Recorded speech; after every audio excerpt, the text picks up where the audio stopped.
You may have remembered Bob Menendez's name as a U.S. Senator, Democrat from New Jersey. 6 years ago, the Jack Smith team tried to prosecute him, and that didn't work. That didn't hold up in court.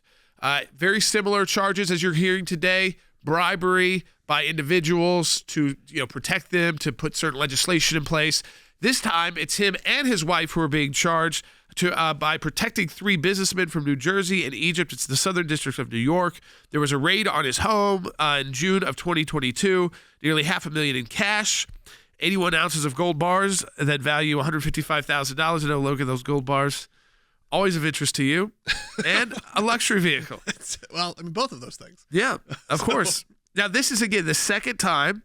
I got thrown on the bus for my love of gold bars. Well, I'm a gold bar collector, like a pirate. I'm an old pirate. Well, these gold bars look like they were from a pirate ship. They do. Can we show them? Yeah. Can we show them? It's Friday. Them on the big screen here. Okay, those are not like Dubai polished gold they're bars. Kilos, as you'd expect. The question is, though, is this a legitimate indictment, or is this, again, because the Biden administration's pushing for an Iran deal, similar to what the Obama administration was pushing for? And Menendez is one of the only Democrat senators who votes against the deal and puts the deal in jeopardy, especially in a very divided Senate. It's tough now because the first time around, it was so obvious that he was being at least prosecuted, at least investigated for wrongdoing because of his vote. And you have to wonder in this day and age, certainly with this Department of Justice, when they bring a politician and their wife, I mean, it's so similar to what they did to Bob McDonnell and his wife. Is it for political purposes, or is it actually? It is sad that you have to even do this in the United States of America now, Logan, where we have to look at an indictment that we'd usually say, okay, this is probably really bad. This senator probably did something bad. Where now as the American people, now as the ACLJ, we go, everything. I wonder if the DOJ is legitimate here. Well, I think that's true on all walks of life. It's not even the DOJ. It's just whenever there's some sort of allegation, you always have to look, sadly, for a political motive. Even if it's something that's very egregious, sometimes it's light. Why is it happening? A lot of times it is not what's on face value. Now, we'll see what happens here, where it comes from, but you're right. When it happens to be targeted at one of the few people that doesn't necessarily go along with the strict agenda, you at least have to question it. They focus on a person and they determine they're going to get him.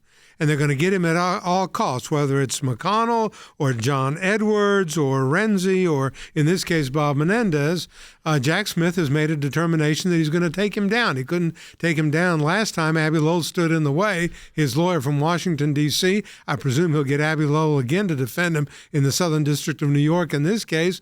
But it's just a determination, a fanatic determination to target a person and to get him until he goes down. Now, I'm not saying Menendez is innocent of these charges. I'm not saying he's guilty of these charges. That has to be proven beyond a reasonable doubt in a federal court when he's tried. But, I mean, they have focused on him, and they're going to get him.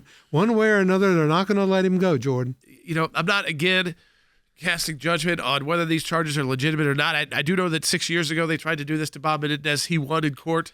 And you do wonder, is he just, the DOJ just gets their target on you and they can't quit? It's like they can't quit you, Logan. They must somehow figure out a way to get you prosecuted. And this time around, it's suspicious because they want to look like they're not being partisan by how they're going after Donald Trump or Republicans. So it's like, throw in their favorite Democrat to prosecute. We'll just throw in a Menendez charge. He doesn't stand with us where, vote with us where we vote on the Iran issue. So let's bring the charges against him again. You do have to question all the motives, I do these days, especially when there are politics involved, and politics involved that are not always clean cut. It's not like the left's going after the hard left. It is the left going after one of their few that's obviously a Democrat, but at least will question. Yeah.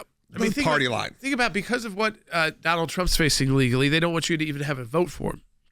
And these 14th Amendment challenges are not going away. We are adding additional states. So as we speak, I can tell you today we've signed an agreement retainer with the West Virginia GOP.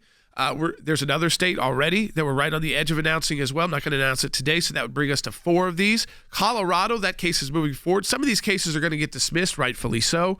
But in some of these cases, you're going to have trials. They use this same idea as, the fact that the president's been indicted in 4 different jurisdictions. I think, 90-plus different charges he's facing, 100-plus years in jail. I mean, life in prison, all these issues.